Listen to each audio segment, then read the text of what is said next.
દુષ્કર્મના આરોપી સાધુના જામીન રદ થયા છે। ખીરસરા ગુરુકુળના ધર્મ સ્વરૂપ નારાયણ સ્વરૂપ સ્વામીના જામીન રદ થયા। આરોપી સાધુ હજી પોલીસ પકડથી દૂર છે। ગુરુકુળનો કબજો લેવા ખોટા આરોપ સાથે ષડયંત્ર રચાયું હોવાની આરોપીની અરજી। આરોપી પોલીસ તપાસમાં સહકાર ન આપતો હોવાની સરકારી વકીલે દલીલ કરી। કોર્ટે બંને પક્ષની દલીલ સાંભળીને આરોપીના જામીન રદ કર્યા છે। આરોપીને જો આગોતરા જામીન મંજૂર કરવામાં આવે તો સમાજ ઉપર પણ વિપરીત અસર પડે એમ છે। વિદ્યાર્થીના સંસ્કારનું કામ ત્યાં થતું હતું, શાળા ચાલતી હતી। આ શાળાના વિદ્યાર્થીઓ પણ કદાચ ભોગ બનનાર ગણી શકાય। આ તમામ મુદ્દાઓને ધ્યાને લઈ અને શેખ સાહેબે આરોપીના આગોતરા જામીન રદ કરેલા। ગુજરાતમાં ચાંદીપુરા વાયરસે ભરડો લીધો છે, જેમાં ખાસ કરી પંચમહાલમાં ચાંદીપુરા વાયરસના કેસોમાં વધારો જોવા મળ્યો હતો, જેને લઈ આરોગ્ય વિભાગ દ્વારા સર્વેલન્સની કામગીરી હાથ ધરવામાં આવી। જિલ્લામાંથી કુલ 15 કેસ મળી આવતા તંત્ર સતર્ક બન્યું છે। હાલ દિલ્હીની national centre for disease control ટીમે પંચમહાલ જિલ્લામાં ધામા નાખ્યા છે અને જે જગ્યા પરથી પોઝિટિવ કેસ સામે આવ્યા હતા તે તપાસ કરવામાં આવી હતી। જો કે હાલ વરસાદના કારણે સેન્ડ ફ્લાય માખીનું અસ્તિત્વ નહિવત સામે આવતા અને ચાંદીપુરા વાયરસનો એક પણ નવો કેસ ન નોંધાતા આરોગ્ય વિભાગે રાહતનો શ્વાસ લીધો છે। પંચમહાલ જિલ્લામાં અત્યાર સુધીમાં કુલ 15 જેટલા કેસો રિપોર્ટ થયા છે। આમાંથી 7 જેટલા કેસો ચાંદીપુરા વાયરસ માટે પોઝિટિવ આવ્યા છે। અત્યાર સુધીમાં શંકાસ્પદ વાયરલ એન્કેફેલાઇટિસ 7 જેટલા મૃત્યુ થયા છે। છેલ્લા 5 દિવસથી એક પણ કેસ રિપોર્ટ થયેલો નથી। હાલમાં ચાંદીપુરા પોઝિટિવ કેસોની તપાસ માટે એનસીડીસી દિલ્હીથી ટીમ આવી છે, જે કેસના ઇન્વેસ્ટિગેશન કરી રહી છે। પંચમહાલ જિલ્લામાં 15 જેટલા શંકાસ્પદ ચાંદીપુરાના કેસ મળી આવ્યા હતા, જેને લઈને આરોગ્ય વિભાગ દોડતું થયું હતું। દરમિયાન 15 કેસમાંથી 7 જેટલા બાળકોના મૃત્યુ નિપજ્યા હતા અને 7 જેટલા પોઝિટિવ બાળકો આવ્યા હતા, જે પૈકી પણ 4 જેટલા બાળકોના મૃત્યુ નિપજ્યા હતા, જેથી પુનાથી ઇન્સ્ટિટ્યૂટ ઓફ નેશનલ વાયરોલોજીની ટીમ આવી હતી અને તેના દ્વારા અહીંયા સર્વે કરવામાં આવ્યું હતું। ત્યારબાદ હાલ પંચમહાલ જિલ્લામાં દિલ્હીથી એનસીડીસીની ટીમ આવી છે। આપણે સીધા દ્રશ્ય બતાવીશ। એનસીડીસીની ટીમના 4 સભ્યો આવે છે અને તેઓ દ્વારા અહીંની જે ભૌગોલિક પરિસ્થિતિ છે તેનો તાગ મેળવવામાં આવી રહ્યો છે। સાથે સાથે જ અહીંયા જે પંચમહાલ જિલ્લા આરોગ્ય વિભાગ દ્વારા કામગીરી કરવામાં આવી હતી, તેના બાદ હાલ જે સેમ્પલો છે સેન્ટ ફ્લાયના તે લેવાની પણ કામગીરી કરવામાં આવી રહી છે। હું આપણે આ તરફના પણ દ્રશ્યો બતાવીશ। ટીમ દ્વારા જે કામગીરી કરવામાં આવી હતી તેના બાદનું જે નિરીક્ષણ છે તે કરવામાં આવ્યું છે અને હાલ પણ જે સેન્ટ ફ્લાય છે તેને એકત્રીકરણ કરવાના પ્રયાસો કરવામાં આવી રહ્યા છે। પંચમહાલ જિલ્લાની વાત કરવામાં આવે તો જે 15 બાળકો અસરગ્રસ્ત થયા હતા તે પૈકી હાલ એક પણ બાળક વધુ કેસ નોંધાયો નથી, જેથી આરોગ્ય વિભાગ દ્વારા હાલ તો રાહતનો શ્વાસ લેવામાં આવે છે। આરોગ્ય વિભાગ દ્વારા જે કામગીરી હતી તે હાલ જારી રાખવામાં આવી છે, સાથે સાથે સર્વેલન્સની જે કામગીરી છે તે પણ જારી રાખવામાં આવી છે। રાજેશ જોશી, ન્યૂઝ 18 ગુજરાતી, મોરવાહડા, પંચમહાલ। તો ચાંદીપુરા વાયરસનો કહેર સૌથી વધારે પંચમહાલ જિલ્લામાં જોવા મળ્યો હતો, પરંતુ ચોમાસા દરમિયાન સેન્ટ ફ્લાયનું જે અસ્તિત્વ છે તે નહિવત પ્રમાણમાં હોવાથી હવે આરોગ્ય વિભાગે રાહતનો શ્વાસ લીધો છે। ચાંદીપુરા વાયરસનો કહેર પંચમહાલમાં પહેલેથી જ જોવા મળ્યો હતો, તેના જ ભાગરૂપે આરોગ્ય વિભાગની ટીમ અહીં સર્વે માટે પહોંચી હતી અને કામગીરી હાથ ધરવામાં આવી હતી। વડોદરા જિલ્લા પંચાયતની સામાન્ય સભામાં હોબાળો। જિલ્લા આરોગ્ય અધિકારી મીનાક્ષીબેન ધ્રુસકે રડી પડ્યા। સભામાં વિવિધ 20 જેટલા મુદ્દાની ચર્ચા થઈ। વિપક્ષે આરોગ્યલક્ષી સુવિધા અંગે પ્રશ્નો પૂછતા મામલો ગરમાયો। આરોગ્ય બાબતે જિલ્લા આરોગ્ય અધિકારી પાસે જવાબ માંગવામાં આવ્યો। આરોગ્યના પ્રશ્નો અંગે તનાતની થતા આરોગ્ય અધિકારી રડવા લાગ્યા। કોંગ્રેસે વહીવટદારોને શોભાના ગાંઠિયા સમાન ગણાવ્યા। કોઈ ગ્રામસભા ન કરતા હોવાના કોંગ્રેસે આરોપ મૂક્યા। વડોદરા જિલ્લા પંચાયતની સામાન્ય સભા, જેમાં હંગામો મચ્યો।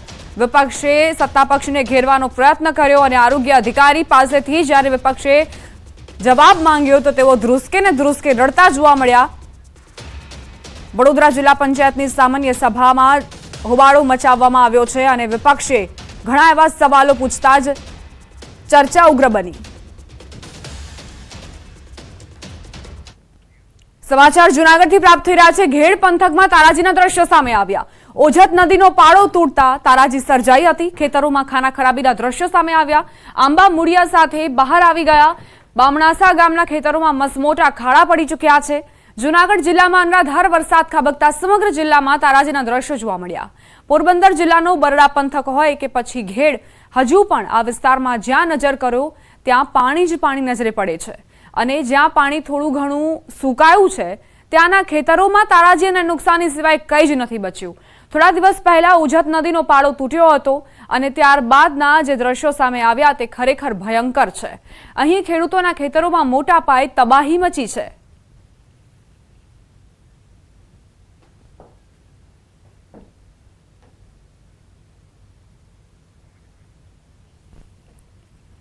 તો બે અલગ અલગ તસવીરો તમને દર્શાવી રહ્યા છીએ. એક તરફ ઓજત નદીનો પાળો તૂટ્યો હતો અને ત્યારબાદ જે ખાના ખરાબી સર્જાઈ. 19 જુલાઈની તસવીરો જુઓ અને 30 જુલાઈની તસવીરો જુઓ. 19 જુલાઈએ પાળો તૂટ્યો અને 11 દિવસ બાદ પણ આ જે તાંડવ છે તેની નિશાની જોવા મળી રહી છે ઘેડના ગામડાઓમાં. 30 જુલાઈએ આખા ખેતરો કઈ રીતે બરબાદ થઈ ચૂક્યા છે, કઈ રીતે તબાહી મચી છે ખેતરોમાં, દ્રશ્યો તેનો પુરાવો આપે છે. ખેડૂતોએ સરકાર પાસેથી મદદની ગુહાર લગાવી છે કારણ કે ઘેડના જે ખેતરો છે તે જળબંબાકાર થઈ ચૂક્યા હતા અને પાકનો પણ સફાયો થઈ ચૂક્યો હતો. ખેડૂતોનું કહેવું છે કે અહીંથી ઓજત નદીનો પાળો તૂટ્યો, આંબા પણ ધરાશાયી થઈ ગયા, ખેતરમાં 20 ફૂટ ઊંડો ખાડો થઈ ચૂક્યો છે.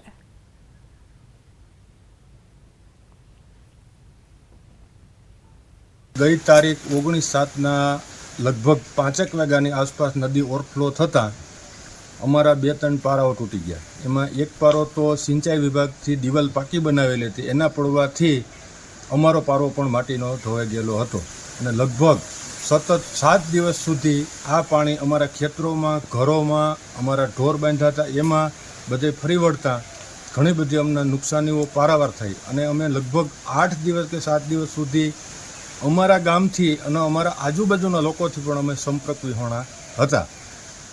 આ નુકસાનીને કારણે અમારા ખેતરોમાં એટલા બધા ધોવાણા માટી ગઈ કે લગભગ 1 વીઘે અમને ક્યાંયથી માટી મળે તો નાખીએ તો અમારે લગભગ 50 કે 70 75 હજાર રૂપિયાની આસપાસનો ખર્ચો કરીએ તો અમારા ખેતરો પાછા વાવ્યા જેવા થાય, નહીંતર વવે એવી પરિસ્થિતિ નથી.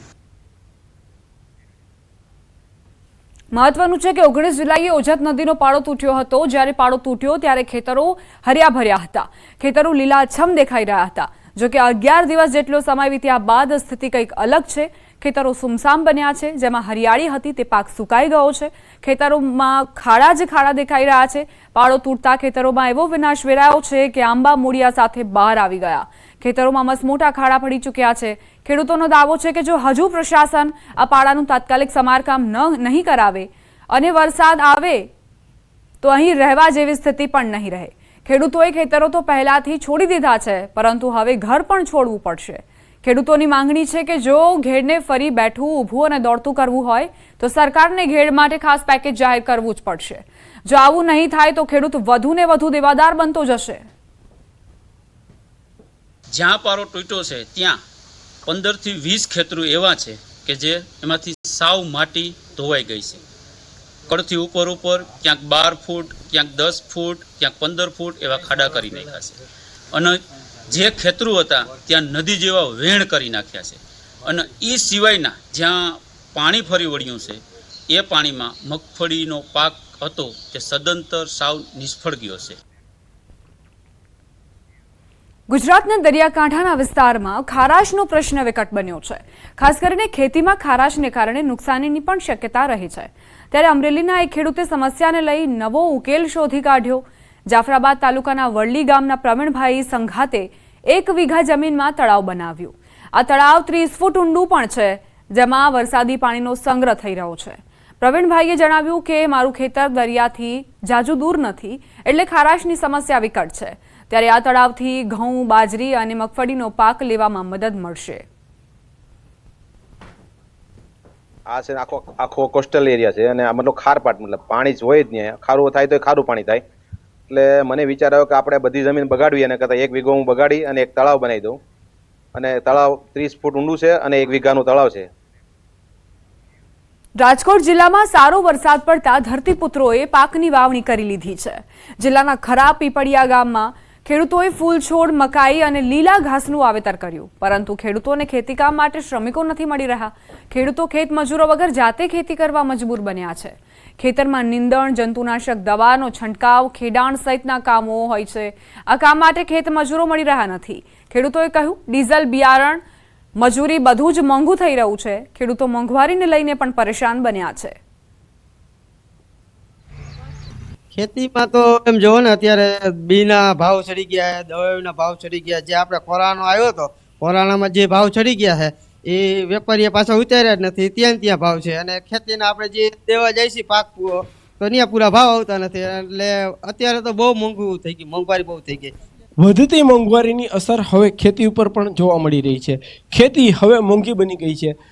પહેલાં એટલે કે આજથી 3 વર્ષ પહેલાં જે એ પ્રતિ વીઘાએ ખર્ચ એવરેજ જે છે 7 થી 8 હજાર રૂપિયા થતો હતો, અત્યારે 12 થી 14 હજાર રૂપિયા ખર્ચ થઈ રહ્યો હોવાનું પણ ખેડૂતો કહી રહ્યા છે.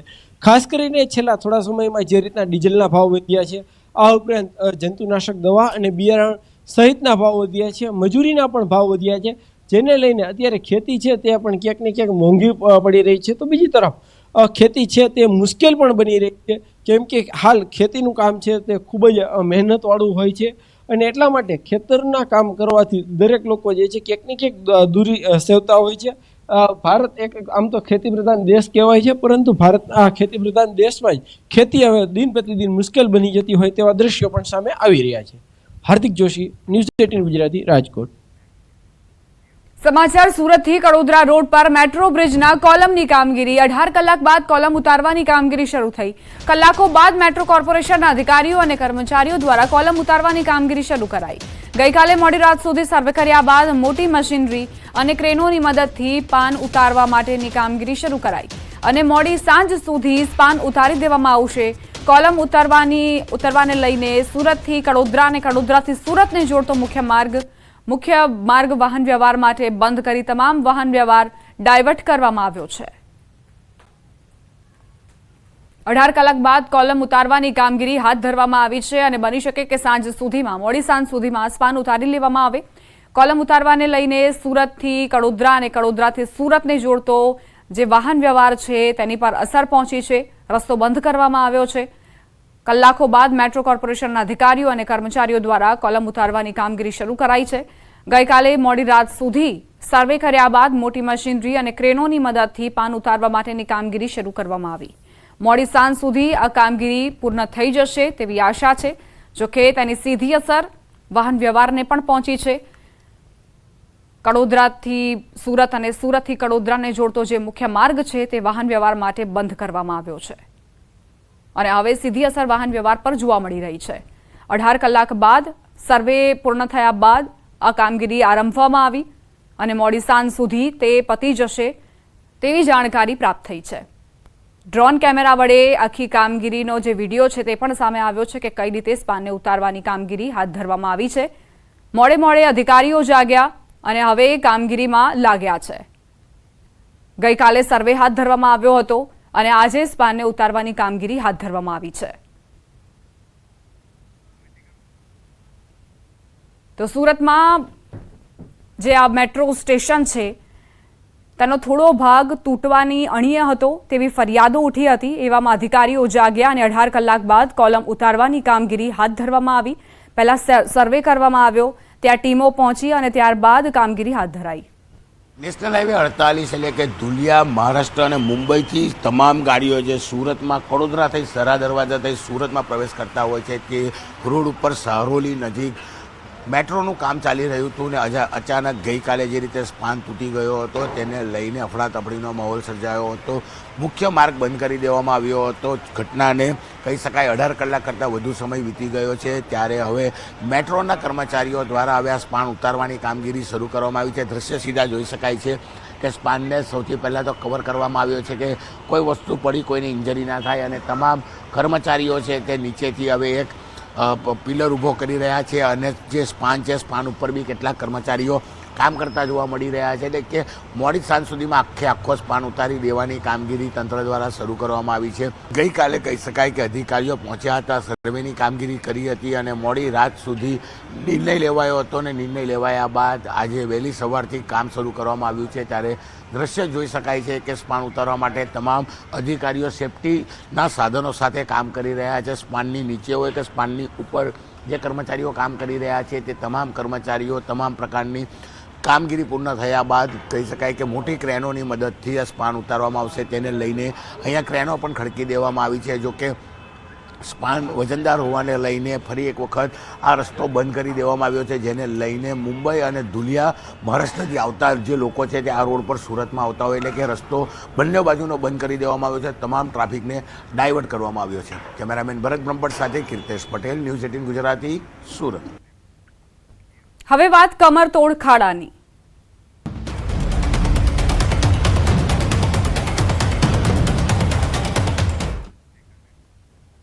વડોદરા શહેરમાં વરસાદ બાદ અનેક જગ્યાએ ઠેર ઠેર રોડ રસ્તા ધોવાઈ ગયા છે. ભાયલી વિસ્તારમાં તો રોડના 2 કટકા થઈ ગયા છે. તેના કારણે વાહન ચાલકોને ભારે મુશ્કેલી પડી રહી છે. રોડના 2 કટકા થઈ જવાથી લોકોમાં અકસ્માત સર્જાવાનો ભય ફેલાયો. વાહન ચાલકો રોંગ સાઈડમાં વાહન ચલાવવા મજબૂર બન્યા. પાલિકાની બેદરકારીના કારણે મંગળવારે સાંજે પણ અકસ્માતમાં એક વ્યક્તિનું મોત થયું હતું. વાહન ચાલકોએ તંત્ર માત્ર ખિસ્સા ભરતા હોવાનો ગંભીર આરોપ કરી રહ્યા છે. એસીમાં બધા બેઠા રહીએ છીએ, બહાર નીકળીને લાઈવ જોવે તો બધાને ખ્યાલ આવે. અધિકારીનો દોષ એવું છે, રેવલ કાઢતા નથી આવડતું, બાકી બધું સારું છે. રેવલ હોય તો પાણીનો બહુ નિકાલની ભાયલીની વ્યવસ્થા સારી છે, પણ નથી કરી શકતા. પ્લાનિંગ વગરનું બધું તંત્ર છે. સાહેબ ખતરો તો છે, પણ શું કહેવાનું હવે. આમાં કેવું કે ધ્યાન રાખીને ચલાવવું પડે, અને થોડુંક મોટી મોના હોય ને થોડુંક વધારે ધ્યાન રાખવું પડે. કેમ કે આમાં કેવું કોઈ પડી જાય, લાગી ભાગી જાય કોઈને, એવું અંધારો હોય તો ક્યાંય હોય, લાઇટ ન હોય તો ખ્યાલ ન પડે ખાડો ક્યાં છે શું છે. એના માટે બધા જ બધી જગ્યાએ રોડો તૂટી ગયા છે. કોર્પોરેશન ખાલી પૈસા ખાય છે, કોઈ જાતની સુવિધા મળતી નહીં. તો ડૉક્ટરની કમાણી ચાલુ છે, ડૉક્ટરને કોર્પોરેશન મળી ગયા છે કે તમે રિપેર ના કરશો તો તમારું દવાખાનું બંધ થઈ જશે. વડોદરા શહેરમાં વરસાદે વિરામ લીધા બાદ ઠેર ઠેર રસ્તા ધોવાવાની જે સમસ્યા છે તેનું નિર્માણ થયું છે. શહેરના મોટાભાગના રસ્તા જે છે તે ધોવાઈ ગયા છે, તો ક્યાંક ડિવાઈડરનો ઢગલો થઈ ગયો છે. ત્યારે ભાયલી વિસ્તારના દ્રશ્યો બતાવીશું. ભાયલીમાં કંઈક વિચિત્ર ઘટના સામે આવી છે. વરસાદ બંધ થઈ ગયો અને અત્યારે તમે જોઈ રહ્યા છો કે વરસાદ બંધ થઈ ગયો છતાં અહીંયા પાણી ભરેલા છે. તો સાથે સાથે આ જે રોડ છે તેના 2 કટકા થઈ ગયા છે. આ ચોક્કસથી કોન્ટ્રાક્ટરની જે કામગીરી છે તેની સામે સવાલો ઊભા કરે તેવા દ્રશ્યો છે, કારણ કે રોડના 2 કટકા થઈ જવા એટલે સૌથી મોટો સવાલ ઊભો કરે કે કોન્ટ્રાક્ટરે આ રોડ બનાવ્યો તો બનાવ્યો કેવી રીતે. બીજી વાત કરીએ તો રોડનું જે લેવલ મેન્ટેન કરવાનું હોય છે તે લેવલ મેન્ટેન નથી કરાયું, જેના કારણે આ પાણી ભરાવાની સમસ્યા તમે જોઈ શકો છો. વડોદરા શહેરમાં છેલ્લા 2 દિવસથી વરસાદનું એક ટીપું પડ્યું નથી, પરંતુ આ રસ્તા જે છે ત્યાં હજી પણ વરસાદી પાણી જે છે તે ભરેલા છે. ઉલ્લેખનીય બાબત છે કે ગઈકાલે જ વડોદરા શહેરમાં રસ્તા પરના ખાડાના કારણે એક નિર્દોષ વાહન ચાલકે પોતાનો જીવ ગુમાવ્યો છે. ત્યારે આ રસ્તો તમે જોઈ રહ્યા છો કે અહીંયા પણ વાહન ચાલકો જ્યારે પસાર થાય છે ત્યારે તેમના વાહનો પછડાતા હોય છે. આ એક 4 વ્હીલર કાર અહીંયાથી હમણાં પસાર થશે, તો દ્રશ્યો બતાવીશું કે કઈ રીતે 4 વ્હીલર કાર ચાલક જે છે તે અહીંયાથી ગુજરી રહ્યા છે. આ 4 વ્હીલરની જો આ દશા થતી હોય તો જ્યારે 2 વ્હીલર અહીંયાથી પસાર થાય તો 2 વ્હીલર ચાલકને કેટલો ખતરો ઊભો થાય એ આ દ્રશ્યો પરથી અંદાજો જે છે તે લગાવી શકાય છે. બીજી વાત કરીએ તો અત્યારે પરિસ્થિતિ એવી છે કે લોકો જે છે તે રોંગ સાઈડે પોતાનું વાહન લઈને જઈ રહ્યા છે. તમે દ્રશ્યો જે છે જોઈ શકશો કે કેટલાક 2 વ્હીલર ચાલક જે છે તે રોંગ સાઈડેથી પોતાનું વાહન લઈને જઈ રહ્યા છે.